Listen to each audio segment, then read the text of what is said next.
Ford has given us the F-150 Raptor, the Bronco Raptor, and now they're giving us the Ranger Raptor. But is this mid-size off-road focused pickup truck just as much fun as its bigger brothers? And is it the best value Raptor that you can get? Let's go for a drive and find out.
So under the hood of this Ford Ranger Raptor, unfortunately, you're not getting a V8.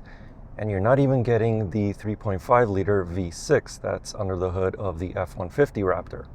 But don't worry, it's not a turbocharged 4-cylinder. Instead, it's a 3 liter V6 with a couple of turbochargers on it. And it produces 405 horsepower and 430 pound-feet of torque. But although this engine doesn't produce as much power as the one in the Bronco Raptor, this Ranger is lighter than the Bronco and also lighter than the F-150 Raptor. And it's by quite a bit, just over 200 kilograms. That's, I think, 440 pounds. And that does make a difference. With the short gear ratios of the 10-speed automatic transmission that is paired with this engine, this truck gets up to speed very quickly. And on top of all that, it makes some really good noises as well.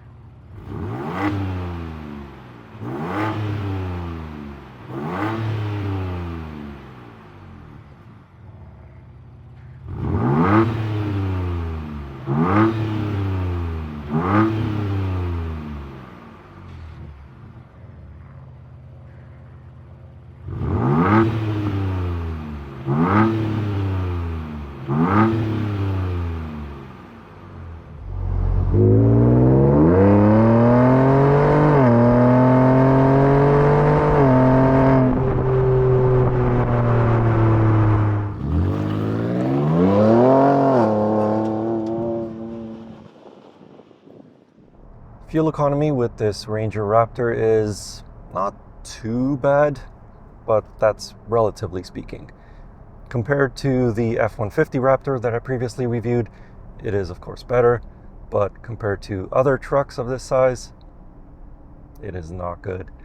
So this Ranger Raptor is rated for 14.9 liters per 100 kilometers in a city and 12.8 liters per 100 kilometers on a highway.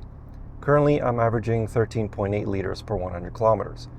So again, not too bad compared to the F-150 Raptor, but this is a thirsty truck. The Ford Ranger Raptor receives 2.5-inch Fox Live valve dampers to cope with rough off-road driving.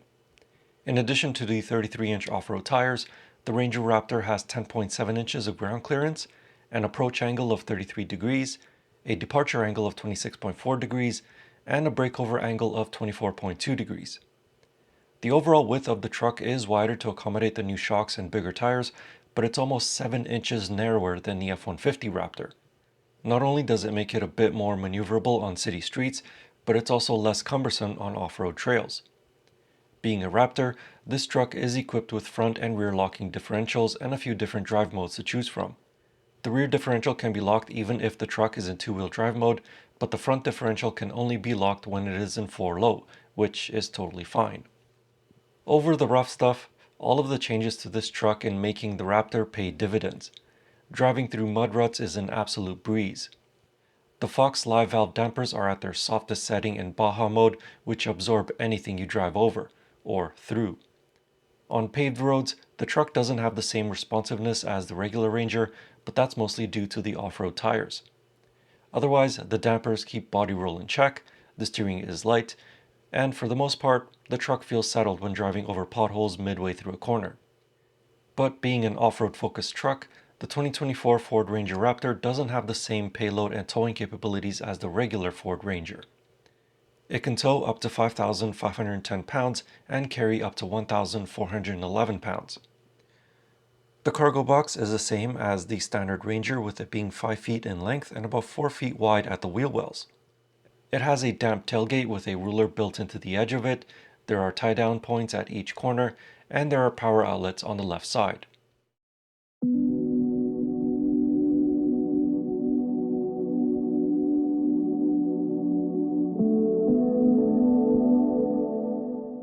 Thanks to the off-road suspension that this Ranger Raptor receives, the ride on city streets is actually really good.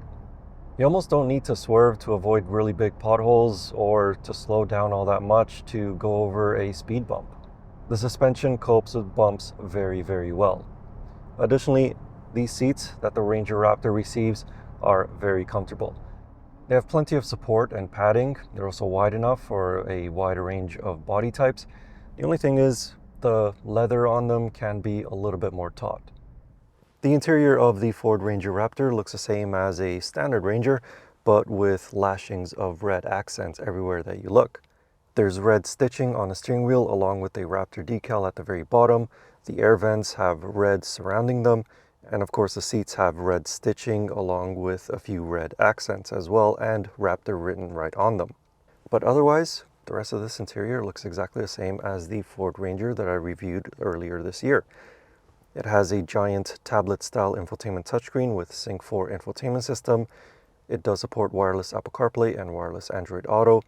Most of the climate controls are embedded into this infotainment touchscreen, but you do get a few physical buttons and knobs right underneath it for the temperature, the fan speed, and whether you want the front defroster or maximum AC.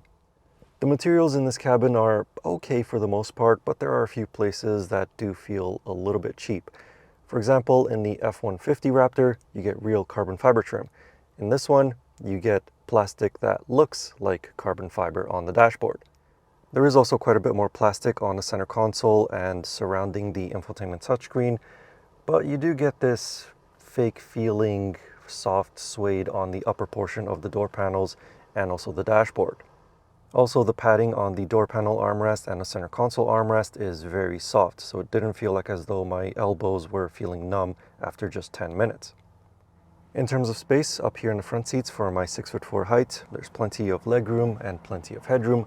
You don't get a sunroof with the Ford Ranger Raptor, so it does feel a little bit dark in here, but otherwise, very spacious up here in the front seats. Now let's go check out the back seats. Of course, back here you don't get as much space as in the F-150 Raptor, which means that behind my tall 6'4" driving position, I fit snugly in these back seats. There is an indentation in the back of these front seats for your knees, and thankfully they are made out of soft leather, not hard plastic. But again, for somebody as tall as me, it is a little bit tight. But thankfully it's not as tight back here as it is in the new Toyota Tacoma. Headroom is pretty okay. I can just barely feel my hair brushing up against the headliner, but no issues whatsoever. You can lift up the bench to have a little bit of space underneath it, but it is a bench seat. It is not split folding like how it is in some other pickup trucks. And you can also fold down the backrest, but you do have to remove the headrest in order for it to fold down completely flat, or at the very least, move the front seats forward. And yeah, that's about it for the back seats of the Ford Ranger Raptor.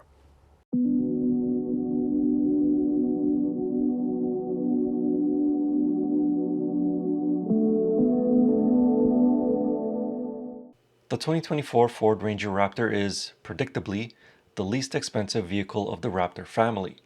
It has a starting price of $77,945 Canadian. There aren't too many additional packages and options to add on to it, at least for the Canadian market, as this demo truck had an as-tested price of $80,665 Canadian. It comes equipped with heated front seats, a heated steering wheel, leather upholstery, 10-way power driver seat and 8-way power passenger seat, dual zone automatic climate control, B&O 10-speaker audio system, wireless phone charging pad. The touchscreen measures 12 inches and it comes with built-in navigation system and wireless Apple CarPlay and wireless Android Auto, a 12-inch digital driver display, keyless entry, and push-button start. On the outside, the Ranger Raptor has the large Ford lettering on the center of the grille. It makes the truck look a bit more like the F-150 Raptor. But this Ranger Raptor retains the C-shaped daytime running lights of the standard Ranger. It has Raptor side decals and a Raptor badge on the tailgate with dual exhaust pipes finishing off the off-road look. So although this Ford Ranger Raptor is not as powerful as the F-150 Raptor, nor as spacious, nor as capable in terms of towing, I think that this truck makes much more sense as an off-road focused pickup than the F-150 Raptor. At just over $78,000 Canadian, it is far less expensive than the F-150 and also the Bronco Raptor. It's much lighter than both. It's not as wide as they are, so when you're going on tighter off-road trails, branches won't be scratching it quite as often. And even when you're driving it on-road, it doesn't feel as massive.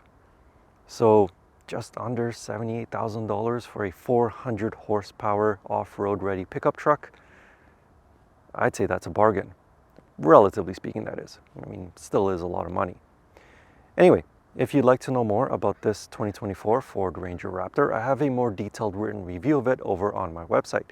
You can find that link in the video description or click on the pop-up banner right up there.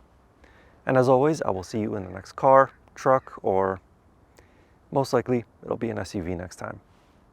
Anyway, thank you for watching. I hope you enjoyed the video and see you in the next one.